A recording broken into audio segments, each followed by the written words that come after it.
Bonjour à toutes et à tous, je suis Patrick Riguet, connu aussi sous le pseudonyme de Cypressa, spécialiste et formateur Ishimoku, partenaire de FXCM. Et pour le compte de mon partenaire et broker FXCM, tous les mardis, je réalise cette revue de marché vidéo qui a pour but d'essayer de trouver, si on n'est pas encore en position, des plans de trading pouvant permettre d'entrer ensuite en intraday.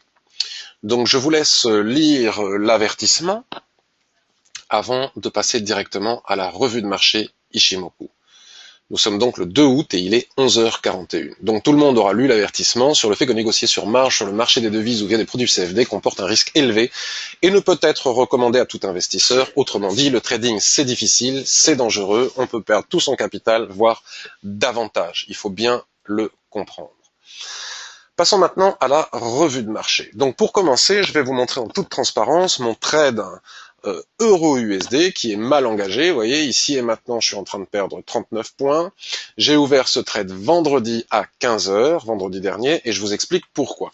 Si vous suivez la quotidienne Ishimoku consacrée à l'euro-USD chaque jour sur le site de mon partenaire DailyFX, vous connaissiez mon plan de trading. Il s'agissait, donc j'ai fait une analyse bien évidemment sous toutes les coutures, en long, en large et en travers. Je ne vais pas recommencer maintenant puisque en relisant ces papiers que vous pouvez trouver dans les archives chez DailyFX, vous verrez que j'ai fait une analyse long terme avec la clôture mensuelle, hebdomadaire, etc., etc. Donc en H4 pour l'intraday, voire un peu plus que de l'intraday, j'avais repéré cette bande latérale, autrement dit ce range, les prix sont encadrés dans ce rectangle, ce qu'on appelle une dérive latérale, et lorsqu'ils arrivent en haut, ils repartent vers le bas, lorsqu'ils arrivent en bas, ils repartent vers le haut, et ceci peut durer un certain temps. J'indiquais aussi que j'aimais trader pour avoir plus de probabilité de réussite les ranges en les vendant après soulèvement, c'est-à-dire mèche haute. Ici, on a une superbe étoile filante où les acheteurs qui tentent de casser la résistance sont violemment repoussés par les vendeurs, ou sur après ressaut, c'est-à-dire lorsque l'on a une mèche basse sur les plus bas. Le tout accompagné de volume. Donc ici, ce que je n'ai pas eu, c'est les volumes, mais je l'ai fait quand même. J'aime bien quand le soulèvement ou le ressaut sont accompagnés de volume. Cela indique que la lutte est féroce. S'il n'y a pas de volume, c'est que bon, malgré l'indication que nous donne la mèche, il faut étudier les chandeliers japonais pour comprendre cela, il est quand même préférable d'avoir des volumes, ce que je n'ai pas eu lorsque j'ai vendu cette mèche. Je dirais même plus, tous les particuliers massivement à la vente, ce qui est jamais très bon, et c'est ce qui est en train de confirmer. S'il y a une erreur quelque part dans mon plan, c'est celle-là. Après, ce n'est pas une erreur que de vendre un soulèvement, même si après, ça casse, parce que très généralement, ça se passe tout à fait autrement. Le taux de réussite de trading range, selon cette règle-là, est très important, même si ici, le marché me donne tort, est en train de démontrer le contraire. Mais bien évidemment, s'il n'y avait que des certitudes en trading, tout le monde serait millionnaire, c'est une question de probabilité. Donc les probabilités dans ce genre de configuration de gagner le trade sont beaucoup plus importantes que de le perdre. C'est la raison pour laquelle je suis entré en position. Donc mon stop, comme vous pouvez le constater, est à 1,1227, je suis entré à 1,1152 et j'ai un objectif à 1,0960, autrement dit un ratio de 3 points. Et parfois en range, on obtient même des ratios supérieurs, de 4 voire de 5 points. Donc si je perds ce trade, finalement, c'est pas bien grave, ça rentre dans mon plan, dans mon money management global, il est normal de perdre des trades de temps à autre. Ce qui est important, c'est d'avoir respecté un bon money management, et dans le money management, un des points clés, c'est le ratio. Donc je vais pas vous faire un cours sur le money management et les ratios, mais entre mon point d'entrée et mon stop, on voit bien que dans cet espace-là, dans cet espace qui est ici, on peut le reproduire, cet espace, on peut le reproduire minimum 3 fois, voire un peu plus à l'intérieur. Donc, qu'est-ce que cela veut dire concrètement? Ça veut dire que si je perds mon trade, je perds 1% de mon capital, puisque je ne risque jamais plus de 1% de mon capital par trade, mais si je le gagne, je gagne 3%. Le fameux ratio de 3 points. Donc si je le perds, je ne serai pas très content, comme la plupart d'entre nous, mais en même temps, ça ne m'affecte pas plus que ça, sinon je ne ferais pas de trading, si je ne voulais pas perdre de trade, cela est impossible. Donc qu'est-ce que ça veut dire? Ça veut dire que si je perds le trade, ok, je serai pas content, mais c'est pas bien grave, parce qu'il suffira que je gagne le prochain, même avec un ratio inférieur de 2 points, pour éliminer cette perte et gagner 1%. Vous comprenez? J'aurais gagné 2%, la fois précédente sur ce trade, si je le perds, je perds 1%, donc à l'arrivée, je gagne 1%, donc je fais 2 trades et à l'arrivée, je suis gagnant. Maintenant, supposons que je refasse du trading range comme cela, puisque tout est en range, donc comme on va le voir après, même si je perds 3 ranges d'affilée, il suffit d'en gagner qu'un seul pour éliminer toutes les pertes précédentes, et croyez-moi, perdre 3 ranges d'affilée, quand on trade les ranges, c'est quand même, moi ça ne m'est jamais arrivé. Voilà pour l'euro USD. Donc on pourrait penser qu'après cette cassure en cours ici, cette cassure réelle même, avec de forts volumes d'ailleurs, aussi bien les particuliers que les grosses mains ont acheté ici, il serait peut-être utile de sortir et de ne pas aller jusqu'au stop. Oui, sauf que je vous parlais des chandeliers japonais tout à l'heure, et si on met le stop au-dessus de la mèche haute du soulèvement en l'occurrence, c'est pas pour rien. Si on met le stop au-dessus, c'est que l'extrémité des mèches, lorsque l'on étudie les chandeliers japonais, nous savons que l'extrémité des mèches joue un rôle de, comment dire, de résistance.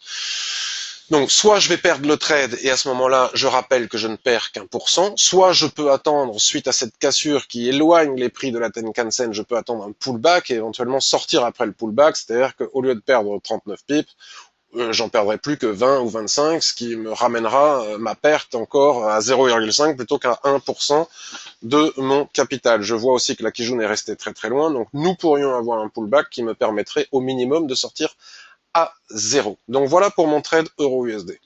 Donc maintenant, si on n'est pas en position, faut-il acheter cette cassure? Bon, ben écoutez, moi j'ai du mal à l'admettre puisque j'étais vendeur, mais le marché a toujours raison. Donc je pense que oui, maintenant que ça a cassé, il est possible d'acheter cette cassure, mais après pullback, là, l'écart, vous voyez, entre la Tenkan-sen et la Kijun-sen est vraiment trop important. Ce n'est pas très sain, d'ailleurs. Donc on va regarder sur les unités de temps supérieures ce qui se passe pour savoir un petit peu plus. Ouais, bon, là, on est toujours dans le range hebdomadaire, hein, si je trace un rectangle comme ça. Moi, je suis pas très chaud pour acheter cette cassure. Bon, j'ai peut-être tort, hein, des analystes l'avaient envisagé, cette cassure. Voilà, on a une droite de tendance comme ça. Bon, on pourrait monter jusqu'à 1,13. Donc, on est à 11,94. Faut se méfier des chiffres ronds. Au minimum, il serait utile d'attendre de casser mon stop. Je l'ai pas mis là pour rien, mon stop. Hein. Au-dessus de la Kijun, à 1,1230. Au-dessus de 1,1230, je pense qu'on peut viser les 1,13. Mais peut-être pas avant. Ce serait imprudent de le faire avant, en plein milieu du ventre mou de ce range, vous voyez, avec la Kijun-sen qui sert de zone d'équilibre. Donc je ne suis pas partisan d'achat, c'est pas parce que je vends, hein, mais je ne suis pas partisan d'achat avant qu'on ne casse au minimum les 1,1230 pour aller chercher les 1,13. Bon, de toute façon, je n'irai pas plus loin avec l'euro USD puisque je le décortique tous les jours dans la quotidienne Ishimoku, donc ce serait radoter, perdre du temps que de répéter la même chose que ce que j'ai déjà écrit dans ces fameux articles que vous pouvez retrouver tous les jours sur DailyFX. GBP USD. Il y a longtemps que je ne regarde pas le GBP USD parce que, avec le Brexit, etc., j'ai peur qu'il y ait une décision de banque centrale, qu'il se passe quelque chose au niveau politique qui fasse que l'analyse technique ne soit pas très pertinente. D'ailleurs, comme on peut le constater, le nuage devient extrêmement fin, ce qui n'est jamais très bon, ce qui présage de mouvements violents, irrationnels. On est en été, bon, pas simple. Bon, ben vous voyez, le GBP USD, lui, dérive à l'intérieur de ce rectangle, et à l'intérieur de ce rectangle, il y a une autre dérive latérale que l'on peut très bien encadrer comme ça, par exemple. Donc, il faudra étudier ce qui se passe en cas de cassure. Je ne pense pas que je vais m'amuser à trader cette amplitude. Hein. J'ai déjà donné sur Euro USD, donc s'il y a un soulèvement en haut, c'est peut-être que l'idéal serait d'attendre une cassure des 1,33. À la cassure des 1,33, on attend un pullback sur les lignes de l'Ishimoku des unités de temps inférieures, comme on a l'habitude de le faire quand on trade avec l'Ishimoku. Et à ce moment-là, si ces lignes de l'Ishimoku soutiennent les prix, à ce moment-là, envisager un achat pour venir chercher au minimum un 34,35, voire le haut de ce rectangle à 1,35. Exactement la même chose par le bas. C'est-à-dire que si on casse les 1,30,80, il n'est peut-être pas impossible d'aller chercher après pullback, ou throwback, il n'est pas impossible de venir chercher les 1,2850, voire des objectifs intermédiaires que l'on trouve ici, aux alentours des 1,2972. Donc le plan de trading est tout tracé. Il faut attendre de casser par le haut ici, ou casser par le bas, mais comme vous pouvez le constater, ça ne bouge pas beaucoup, les nuages sont très fins, le marché est un petit peu amorphe en ce début août. Comme d'habitude, j'ai envie de dire. AUD-USD me parle pas du tout. Alors AUD-USD, en fait, j'ai oublié de vous dire que des plans de trading, je crois qu'il n'y en a pas des masses, à mes yeux, pour les traders prudents.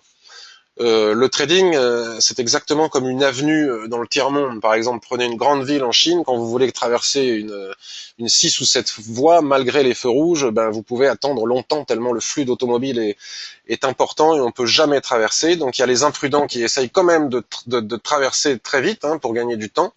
Et puis il y a les gens prudents qui savent que de toute façon, dans un flux comme ça continu de voitures, dans une avenue dans le tiers-monde, mais même ailleurs, tôt ou tard, il y a un espace, il y a un trou, il y a un court instant où il est possible de traverser, où il n'y a plus de voiture du tout. Cet instant est très court, mais il est tout à fait sécurisé.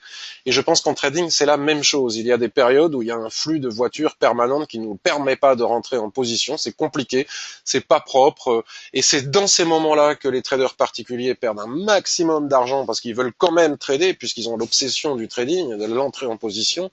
Ils n'aiment le trading qu'avec l'adrénaline de la position ouverte, ce qu'il faut réussir à dompter, il faut apprivoiser cette émotion pour que ne plus la voir.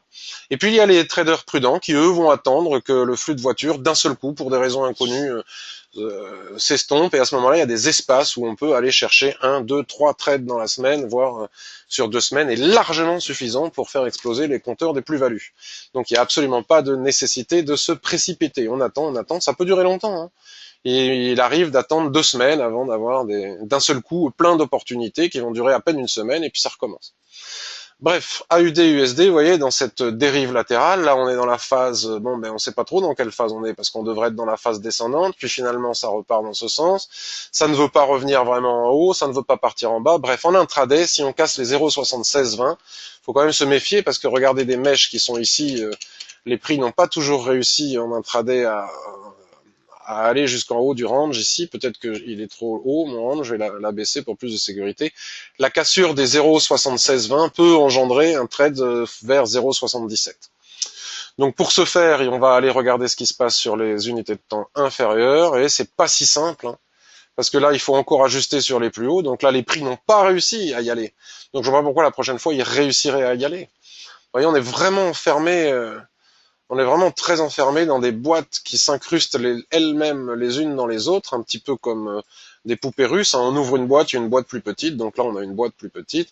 Et donc la cassure des 0,7630 peut engendrer peut-être une opportunité de trading vers les 0,7690, mais franchement, ça ne m'enthousiasme pas des masses, étant donné qu'on n'a pas réussi à le faire les fois précédentes. On va quand même aller vérifier un peu plus. Vous voyez, là, la dernière fois que les prix ont tenté cette cassure, ils ne sont pas parvenus en haut du range. Donc c'est quand même très difficile de se dire je vais rentrer ici, parce que la question que l'on doit se poser en cas de cassure, là, je veux dire, et après pullback, avant d'entrer en position, comme je l'ai fait sur Euro-USD, et voyez que ce n'est pas suffisant, quelles sont les probabilités de réussite si j'entre dans ce trade? Donc là, franchement, si on entre ici pour viser en haut et qu'on ne tient pas compte des tentatives précédentes, puis plus on remonte, moins il y a d'espace. Et si on attend la cassure des 0,7655, pour aller chercher 50 pips, pourquoi pas, mais à ce moment-là, l'espace est de plus en plus réduit, et comme il y a des mèches partout, plus on va descendre en unité de temps, et plus on va s'apercevoir que la résistance, il faut la remonter. Vous voyez, regardez ici, les prix ont cassé, ils ne sont pas parvenus. Donc au bout d'un moment, on se dit que ce n'est pas un trade à forte probabilité de réussite. Donc dans ces cas-là, c'est comme ça que je procède, je vous montre comment je procède. Dans ce cas-là, je me dis, bon, ben, cette paire ne m'intéresse pas. Elle ne m'offre pas pour le moment suffisamment d'opportunités de réussite en cas de déclenchement d'un plan de trading, donc je la mets de côté, je vais voir ailleurs. Et c'est la raison pour laquelle j'ai plein de paires ouvertes, non pas pour trader beaucoup, mais comme il y a peu d'opportunités à forte probabilité de réussite, s'il y en a pas ici, il y en aura peut-être ici, s'il y en a pas ici, il y en aura peut-être ici, etc., etc. NZD, USD, on va pas aller le regarder parce que ça se ressemble, on va aller voir USD Yen. Donc USD Yen, ce qui est intéressant de constater, c'est le mensuel, je vous l'ai déjà dit depuis pas mal de temps, tous les plats SSB en extension ici jouent leur rôle de résistance ou de support. Donc en l'occurrence ici, regardez, les prix sont en train de tomber et nous avons ici, je vais enlever cette ligne, un plat SSB du nuage futur ici qui joue parfaitement bien le rôle de support. Si ce plat cède, on a un autre plat ici, puis un autre plat ici, puis ensuite on a le plat qui est ici. Et voyez comment les mèches n'ont jamais réussi à descendre au-delà de ces niveaux pour le moment. Donc on va tracer le seuil actuel, vous voyez, c'est pas la peine de shorter maintenant alors qu'il y a un plat SSB juste en dessous, puis le suivant. Et puis là on peut avoir éventuellement notre plan de trading. Pour de l'intraday, c'est pas la peine d'aller voir sur le daily ou ailleurs, c'est comme ça que fonctionne l'USD-Yen depuis des plombes, et comme vous pouvez le constater, la précision est chirurgicale avec ces extensions de SSB du mensuel. Regardez comme les prix au pip près sont venus s'arrêter ici pour dessiner ce chandelier d'indécision. Donc si on casse les 101,44, on peut aller chercher en très court terme les 101 et difficilement plus parce que franchement ces SSB en extension sont très solides. Regardez, ça c'en était une tracée précédemment. On avait gagné un trade comme ça sur cassure la semaine précédente en allant chercher une extension de SSB, et ça ne sert à rien de jouer les malins tant qu'on a des SSB rapprochés ici. Voilà, ça nous plaît ou ça nous plaît pas, mais Ishimoku nous empêche de perdre de l'argent, même s'il nous permet pas toujours d'en gagner, parce que là, les personnes qui vont viser au-delà jouent quand même avec le feu. Hein. Bon, après, une fois qu'on a cassé ce seuil, on peut aller chercher le seuil suivant, et puis encore le seuil majeur ici des 100, et donc là, nous avons notre plan de trading. Donc pour ceux qui ont peur de rentrer sur du 15 minutes ou sur du 5 minutes pour n'aller chercher que 50 points, vous voyez quand même comment les lignes ici sont resserrées. Alors qu'il y a la semaine dernière, ou lorsque l'on reviendra sur ces niveaux, nous avions des espaces beaucoup plus importants pour aller chercher des pips, ce que nous avons fait la semaine précédente. Donc USD-Yen, c'est très simple, il suffit de tracer les SSB en extension qui fonctionnent depuis des années maintenant, hein, depuis très longtemps, pour aller chercher des points. Bon, moi je préfère le trader à la hausse qu'à la vente, j'ai déjà expliqué 18 fois pourquoi, mais en intraday, c'est toujours possible d'aller chercher ces objectifs. Donc là, il suffit de se mettre sur du 15 minutes. De toute façon, ici et maintenant, il n'y a rien à faire, parce que là, il y a une situation de survente, les prix sont trop éloignés de la Tenkan-sen. Il faut attendre que la Kijun redescende, et puis après, pourquoi pas aussi vendre le pullback, puisque en réalité, ce qu'on a fait ici, c'est qu'on a cassé cette petite dérive latérale. Vous voyez comme Kijun-sen est en train de s'installer sur la borne basse de cette dérive latérale, de se rendre. La probabilité d'avoir un pullback ici est importante, donc on pourra éventuellement envisager de vendre ici pour revenir chercher les 101,43, mais il ne faut pas que ça casse par le haut, hein, parce que sinon on peut repartir chercher, ou alors attendre la cassure des 101,43, un pullback sur les lignes de l'Ishimoku, venir chercher les 101, puis les 172, puis les 123, etc., etc. Donc ça, c'est certainement ce que je vais surveiller le plus dans les heures qui viennent, si j'ai le temps de regarder les graphiques dans la journée, parce que je suis quand même un petit peu en vacances aussi. Qu'est-ce qu'on a d'autre? Bon, ben, on va pas aller pair en yen, elles se ressemblent un petit peu toutes. USD CAD, ben voilà, hein, je l'avais dit, hein, il y a des gens qui prétendaient qu'on irait chercher les 1,33, on y est presque allé, on était chercher les 1,3250. Moi, je disais attention, c'est compliqué quand même, parce que regardez, il faut casser cette résistance. On a bien fait une mèche qui est allée chercher les 1,3250, puis les prix sont revenus à l'intérieur. Donc bon, USD CAD, j'ai rien à dire pour le moment. Ça ne me paraît pas assez clair et assez précis pour pouvoir donner des indications. Ce qu'on peut faire maintenant, c'est regarder le DAX, par exemple, puisque beaucoup de monde aime trader le DAX. Donc là, c'est le DAX en H4. Donc en H4, hier, il a piégé pas mal de monde, ce DAX, puisqu'il a fait un gap phénoménal ici. Nous étions à 10 350, il est allé chercher 10 450, et boum, badaboum, il est retombé. Mais c'est pas pour rien. Les gens se disent mais pourquoi beaucoup de gens ont été acheteurs hier, j'ai vu ça sur les réseaux sociaux, pourquoi ce gap pour finalement retomber aussi massivement et aussi brutalement? Puis là regardez ce matin la chute là, 10 325, 10 200, pourquoi? Bah, c'est très simple, parce que il ne faut pas, à mon avis, quel que soit l'outil de système de trading que l'on utilise, ne regarder qu'une simple et unique unité de temps. Si on bascule sur du daily, admettons, voilà, si on bascule sur quel joli fromage, hein, regardez, il y a du gap de partout. Qu'est-ce que l'on voit? Quelle est la première chose que doit faire un trader qui trade avec des graphiques Ishimoku? Il ne doit pas regarder Kijun, il ne doit pas regarder Tenkan, il ne doit rien d'autre regarder, excusez-moi, il ne doit regarder rien d'autre que l'orientation du nuage. Il n'y a pas de tendance, le nuage est totalement à plat et twiste sans arrêt. Cela nous indique que nous sommes forcément et obligatoirement dans un range.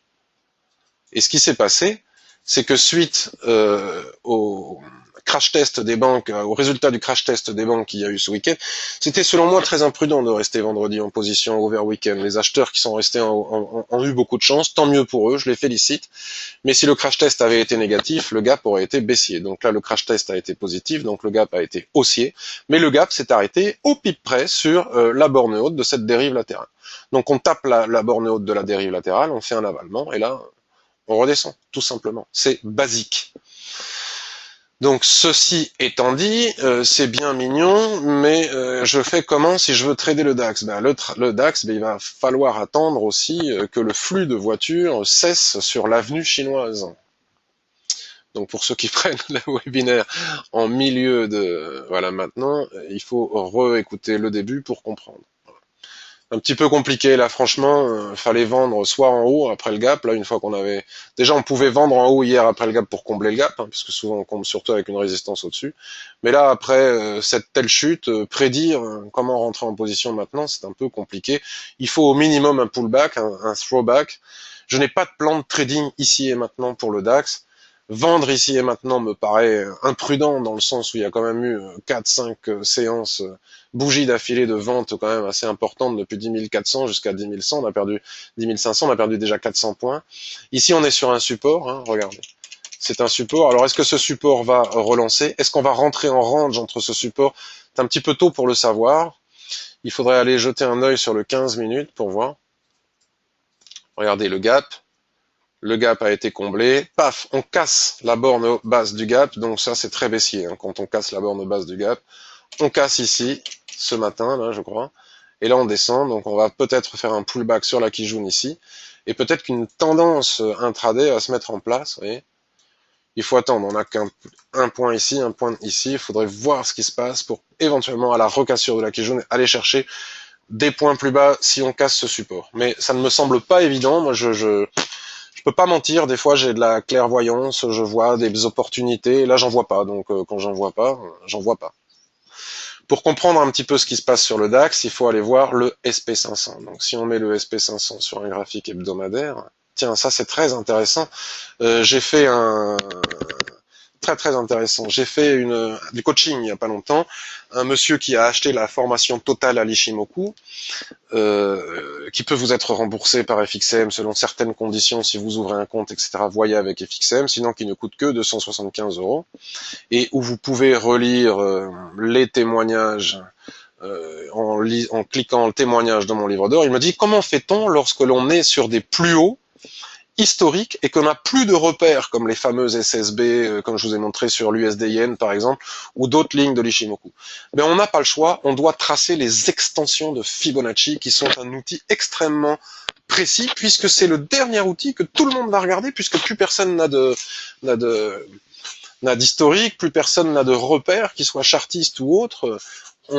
Donc les extensions de Fibonacci fonctionnent très bien. Donc j'ai tracé les plus hauts, on va chercher le pullback, on trace, et regardez, au pic près, le marché est venu chercher l'extension de Fibonacci 0,618. Donc si on casse cette extension de Fibonacci, ce qui peut arriver dans les jours qui viennent, hein, si on casse cette extension de Fibonacci, il faut attendre un pullback, parce que là on est dans une situation de surachat total. Les prix sont extrêmement éloignés de la Tenkan, on n'achète pas dans ces conditions. Le prochain objectif, c'est 2299. Regardez la précision chirurgicale, c'est-à-dire que c'est l'effet de masse, psychologie de masse. Tout le monde connaît ce seuil parce que tout le monde trace les extensions de Fibonacci. Donc une fois qu'on l'atteint, les gens prennent leurs bénéfices et ça redescend. Donc je ne suis pas sûr que ce soit baissier, c'est plutôt haussier. C'est juste un pullback, une consolidation après avoir atteint cet objectif majeur que tout le monde a vu. Donc là, il ne serait pas impossible que les prix reviennent chercher les 2130 ici, s'appuient dessus pour repartir à la conquête infinie et interminable dont nous ont habitués les indices, et malgré cela, il y a des gens qui continuent à les vendre. Donc moi je dis les vendre en intraday, parfait, les vendre en moyen long terme, attention, hein, c'est quoi qu'il arrive, ça reste haussier, les banques centrales achètent de l'action tout azimut et elles sont plus fortes que tout le monde. Sur ce, je vous souhaite une excellente journée, de très bonnes vacances si vous êtes en vacances, et puis n'oubliez pas que vous pouvez me contacter très facilement sur mon site, sur le blog, dans la partie commentaires. Le forum, il est à vous, il faut s'inscrire ensuite. Ensuite, vous pouvez écrire partout, sur Twitter. Je suis à votre disposition si vous avez des questions concernant l'Ishimoku. À bientôt.